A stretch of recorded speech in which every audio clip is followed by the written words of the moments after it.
So we've got Mark and Natasha and colleagues here that are going to give a feedback on some of the questions that you discussed. So if I could ask you just choose maybe a key point from each one to give you sufficient time to go through all of them. Is that okay? Yeah. Yeah? So the first question was, describe this organisation in 2022.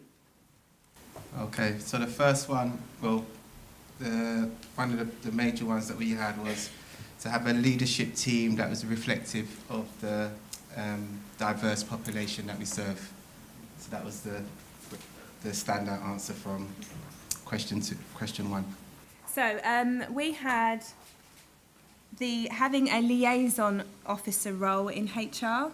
So there was a feeling that we talked about two options. There was one about having an independent role within HR. So if people feel, and this is coming from the fear factor, if people feel that they have an issue, they don't feel comfortable with going to HR about it, that was the start of the conversation. So there were two options, whether or not we have an independent place where people can go outside of the organisation to get support.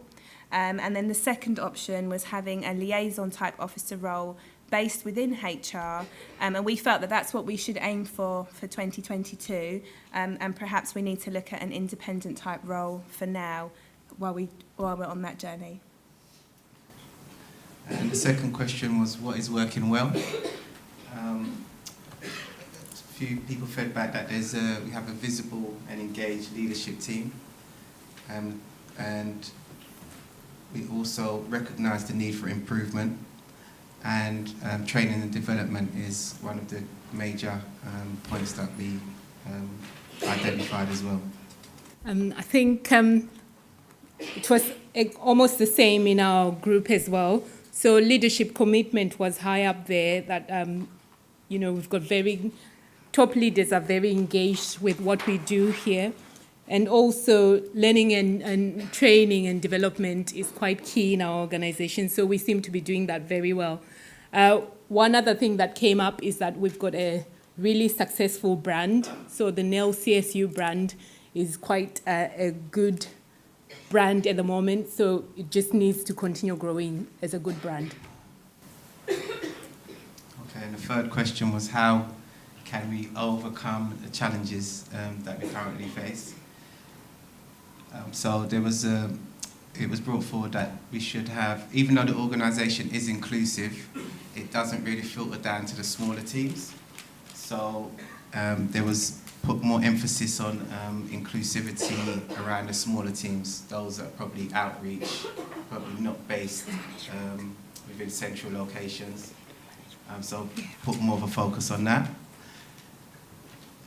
And also, one that stood out was alignment in service delivery. So try to get a standard service delivery model that we can give to CCGs, but we've also got to identify that CCGs are specific in what they require, but try to tie it in as close as we can. Okay, and then from our group, we had one that we wanted to key in would be middle management needing to be more aware and trained to deal with difficult conversations, so being more emotionally intelligent. And the last one was around empowering ourselves to raise awareness and to have more cultural events like this one. I'll just go to this one. This is quite a big one. Policies, so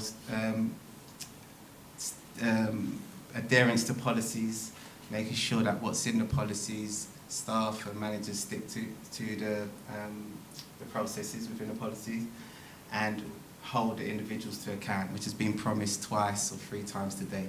So we just need to ensure that that continues. Okay, is that all of them? That's everything. So the fourth question was about the personal contribution each person can make to making the CSU a better place. And one suggestion we had was from a member of staff that they would share the RES data with their management team, because I'm not sure if everyone is aware of the RES data that was collected on our organisation. So that was one of the main points. And we didn't do question 4, unfortunately. So no, we didn't get around. I was like, oh no, it's going to be on show. No, we didn't do that question, no. So I guess the other thing I would say is that we have got loads of other answers, but we'll have to find a way of summing those up and sharing those with everyone. Thank you. Wonderful. Thank you very much. It was really lovely to listen to some of the things that people are proud of in this organisation. And sometimes it's easy to get lost in what's not going so well and forget about what we are doing well. So it was nice and refreshing to hear that today.